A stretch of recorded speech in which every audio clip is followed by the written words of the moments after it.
Kalau untuk yang saya lihat ya Pak ya, jadi memang ini faktor kesengajaan yang memang sudah direncanakan sebelumnya. Ada yang ingin menguasai harta yang bukan haknya. Nah, jadi pada saat waktu kejadian yang saya lihat itu, awal mulanya itu yang akan dibunuh itu adalah putrinya ya, yang namanya Amel gitu. Tetapi kenapa bisa dengan Ibu Tuti pun juga almarhumah itu bisa terbawa? Yang saya lihat di sini ada faktor pemaksaan dari si pelaku agar Ibu Tuti bisa menandatangani dokumen yang sangat penting. Nah, karena memang tidak mau untuk menandatangani, akhirnya di situ sama-sama dibunuh. Terus si pembunuh itu pun juga sebenarnya bukan orang lain, masih orang terdekat. Dan pada saat kejadian yang saya lihat itu 5 orang laki-laki, yang 3 yang menjadi eksekutornya, yang 2 yang berjaga-jaga untuk melihat situasi dan kondisi. Berarti kalau yang cewek ini otak. Kalau untuk yang dalangnya wanita yang pernah saya sebutkan waktu itu ya di konten, itu ada dalangnya.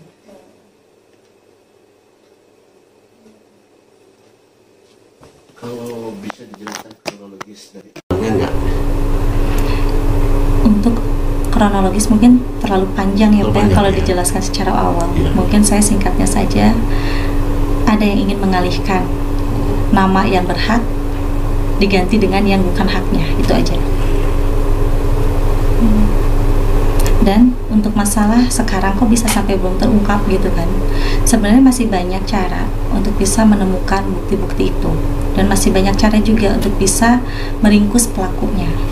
Karena di sini yang harus kita gunakan yaitu kita melihat ekspresi si dalang dan pelaku pada saat belum terjadi adanya pembunuhan itu seperti apa. Mungkin ada di video-video lama ya, dan lihat ekspresi yang sekarang yang penuh dihantui rasa ketakutan. Sebenarnya itu saja sih yang simpel ya untuk bisa membedakan mana si pelaku atau bukan. Tapi untuk ngelihat kasus ini tuh kan sudah lama ya Teh ya. Kira-kira bakal terungkap nggak nih Teh? Insya Allah kalau terungkap bakal, walaupun waktunya masih lama gitu. Tetapi yang terungkap di antara 5 atau 6 gitu kan, hanya 1 yang bisa terungkap. Yang lainnya itu yang dikambing hitamkan. Oh, yang lain ya kambing hitam kan? Betul. Iya. Kira-kira tadi disampaikan bahwa ini adalah ada motif adalah ke arah penguasaan harta ya, ya, seperti itu. Apakah yang membuat jadi kasus ini jadi lama tidak terungkap? Karena memang ada sosok penting yang ikut terlibat dalam eksekutor pembunuhan ibu dan anak di Subang itu, yang tidak mau diketahui dan tidak mau ditangkap bahwa dia pun juga ikut melaksanakan pembunuhan berencana itu. Masih orang dekat?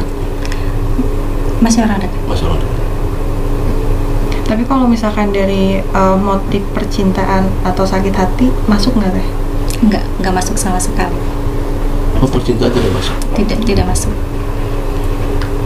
Berarti pure harta ya? Pure harta.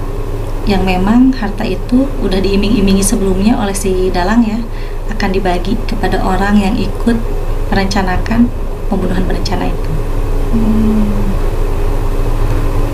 Tapi kalau dilihat kita flashback ke belakang nih ya Teh, Pak Freddy, sebetulnya memang sudah direncanakan lama sekali. Kayaknya saya ngelihatnya di tahun 2018 ini akan terjadi ini pembunuhan ini kan, tapi gagal. Makanya di tahun 2021 terrealisasikannya tanggal 18 Agustus. Itu gimana Teh? Karena memang udah sangat lama ya untuk masalah pembunuhan berencana ini. Cuman karena memang waktu itu masih sulit untuk bisa realisasi. Akhirnya ya dalam jangka waktu yang beberapa tahun ke depan gitu ya, terjadi kemarin itu seolah-olah ada jebakan untuk si sosok penjaga kedua almarhumah. Jadi gini, jelas kan yang menjaga almarhumah itu adalah inisial Y ya. Itu memang yang saya lihat sebelumnya itu ditelepon untuk bisa datang ke rumah si Dalang, dan akhirnya disuruh untuk pergi ke proyek. Mungkin itu bisa dicek di dalam riwayat komunikasi panggilan dan juga WA, itu ada tepat 1 hari sebelum kejadian. Maaf teh, untuk proyek itu tuh proyek apa teh? Gak usah disebutin ya itu nyoba ya.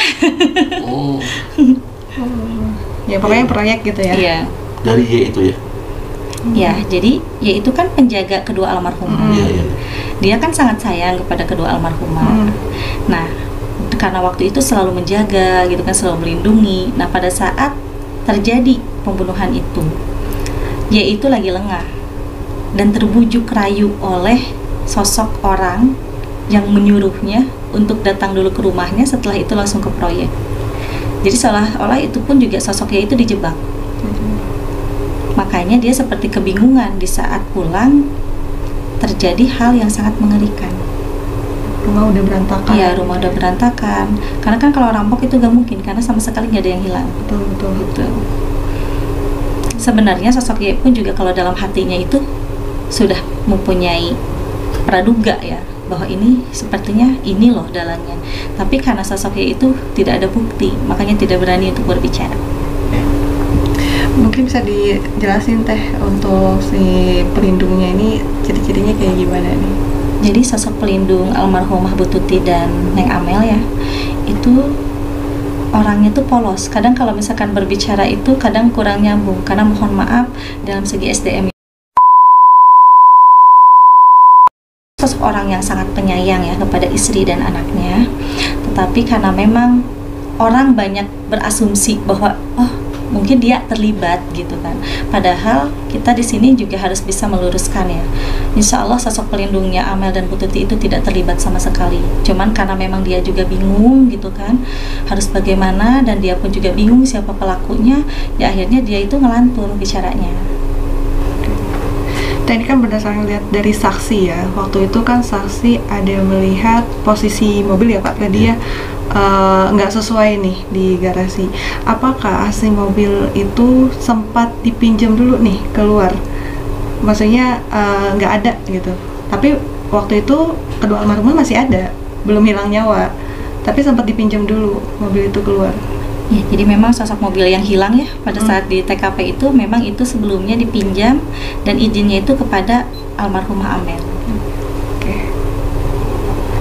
Nah setelah itu kan pasti ada ngembalin mobil ya waktu malam hari itu kan, makanya ada saksi yang ngelihat ada 2 wanita, 3 laki-laki. Tiga wanita, 2 laki-laki. Berarti itu posisi balikin mobil. Ya, tapi kalau itu nggak ada sangkut paut dengan pembunuhan. Cuman dipinjam aja. Cuman pinjam aja. Jadi sebenarnya gini, ada sosok orang terdekat yang dikambing hitamkan juga untuk bisa mengecoh para pelaku supaya tidak tertangkap. Karena yang saya lihat si sosok pelaku ini ada salah satu yang memang piawai dalam strategi pembunuhan, supaya tidak menimbulkan atau mengerucut kepada satu gitu kan. Akhirnya sebelum itu direncanakan dulu lah sesuatu yang bisa mengecoh saksi.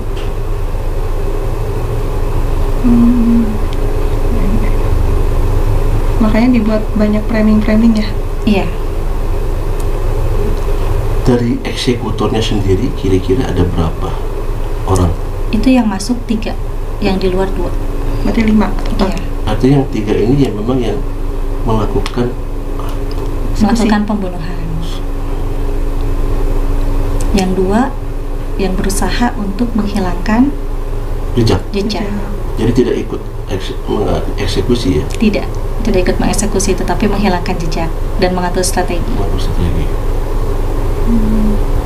Berarti memang sudah terarah ya Teh ya? Udah diarahin gitu Iya, ya? sudah diarahin semuanya. Tetapi sebenarnya ini untuk barang bukti pun juga ada yang belum terungkap sebenarnya di belakang rumahnya. Di dekat pohon pisang Teh? di kebun. Di Ya, kebun di situ ada salah satu yang memang pakaian bersimpah darah si pelaku. Dikubur? Tertanam. Dikubur, tertanam. Tapi kayak ada kresek apa sapu tangan tuh ya, kayak kain gitu. Enggak sih, baju langsung Baju ya, yang baju dikubur, tapi agak dalam, kurang lebih sekitar 2 meteran lah. Oh iya. 2 meter. Mungkin kalau untuk bukti-bukti yang lain kan sudah ada gitu kan ya, sebagian. Nah, yang belum terungkap sebenarnya ada, dan itu bisa diketahui itu bajunya siapa gitu.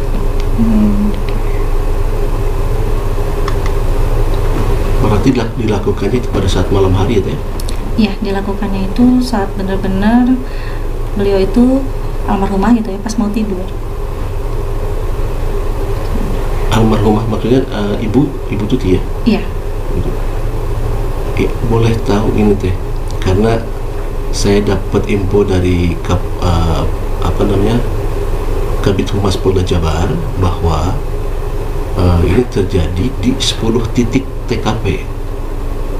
Nah kita itu kan resmi ya dari Polda Jabar ya. Iya.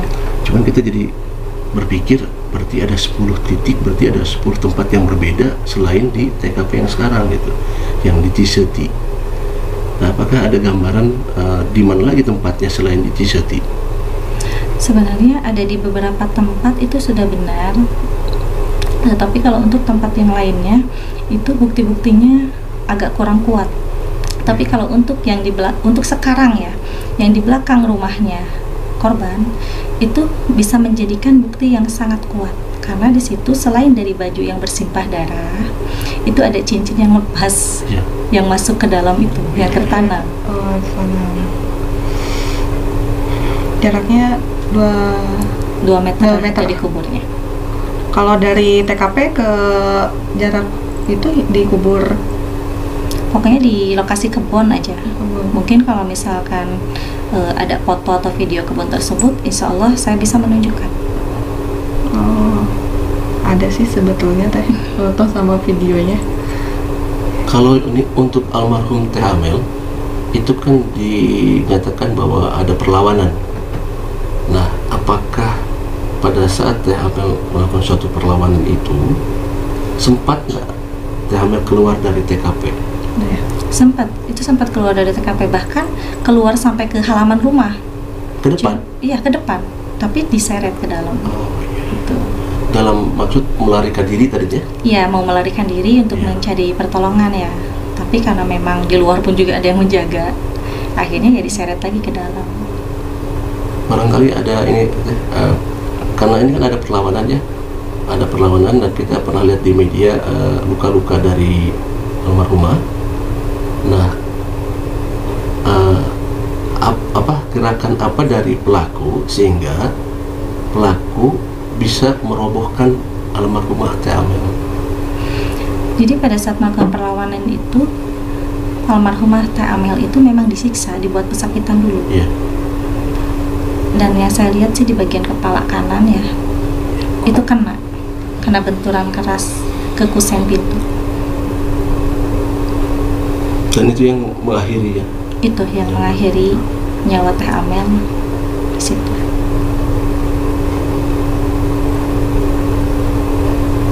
Mbak Suci ada lagi? Speechless ya. Aduh, kalau ngomongin ini ya kesian gitu soalnya. Jadi sebenarnya gini, untuk pihak kepolisian sangat mudah sebenarnya untuk bisa mendapatkan si pelaku gitu kan. Tinggal ikutin cara yang tadi sih, bukan saya menyarankan, cuman di sini kan kita ingin membantu ya, mengungkap dan memberikan keadilan kepada kedua almarhumah itu. Tinggal dilihat aja dari ekspresi.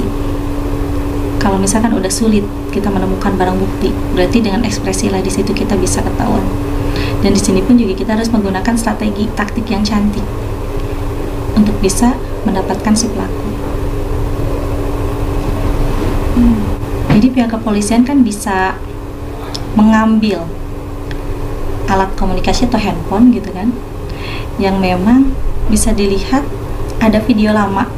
Contohnya pihak kepolisian tuh curiga kepada inisial ini gitu kan, tinggal dipinjam HP-nya, dilihat video lama sebelum terjadi kejadian itu dan sekarang, pasti ekspresinya berbeda. Dulu itu terlihat matanya itu bersinar, tetapi sekarang itu terlihat matanya itu sayu karena itu merasakan hal yang sangat ketakutan. Ini kan yang saya lihat, kalau untuk eksekutor ada 5 gitu kan, yang 2 yang berjaga, yang 3 itu yang melakukan, dan yang 1 dalangnya. Nah, tinggal dari 6 orang itu aja dilihat dari histori video lamanya dan dilihat dari ekspresi sekarang, itu jelas pasti 100% beda. Dan disitu pun juga kita bisa mencecar pertanyaan-pertanyaan sesuai dengan kelemahannya. Kita harus mengetahui kelemahan si inisial ini apa. Nah, di situ kita harus bisa mencecarnya. Itu pasti akan keceplosan gitu. Secara tidak langsung kan kalau kita rekam itu sudah bisa menjadi bukti. Tapi ya teh, kalau untuk dari dalang nih ya, si otak pelaku, dia nyuruh, maksudnya memberi perintah kepada yang 5 itu atau gimana nih teh? Jadi memang dari sebelumnya ada situasi yang memang bisa dikatakan mengejutkan pihak keluarga.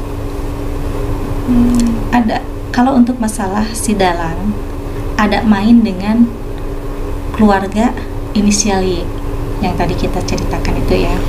Dan di situ karena pernah ketahuan, akhirnya ada sosok anaknya, ada sosok anaknya yang memang ikut membantu melancarkan visi misi si dalang perempuan itu.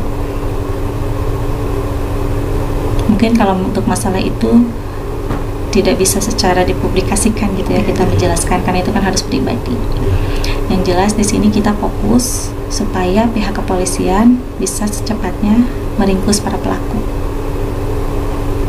Karena kalau misalkan dia nanti lagi, ini pasti tidak akan terungkap. Karena si eksekutor pintar dan cerdik. Jadi di sini kita harus menggunakan kepekaan dan kita juga harus menggunakan cara membedakan ekspresi yang tadi saya sebutkan. Nah, di salah satu eksekutor itu ada orang yang berpura-pura bodoh, polos, padahal itu otaknya pintar. Dan pihak kepolisian pun juga sempat terkecoh oleh omongannya dia. Padahal sebelumnya dia pernah dijadikan saksi. Pernah atau? Pernah dijadikan atau saksi. memang sering? Pernah apa sedang berlangsung nih? Mungkin lebih tepatnya pernah aja ya. Pernah ya.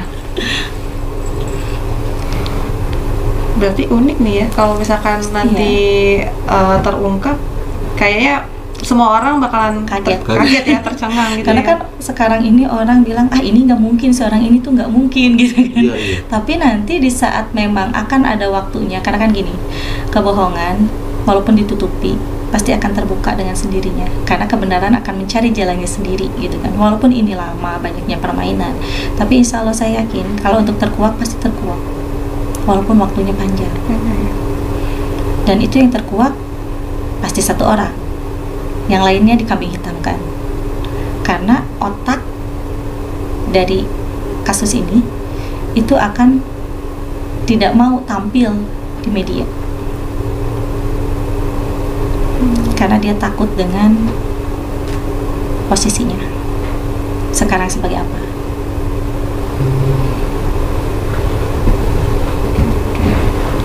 Kalau misalkan gini tuh, tadi kan sudah disampaikan ada beberapa yang termasuk ada barang bukti ya tuh ya, disampaikan tadi.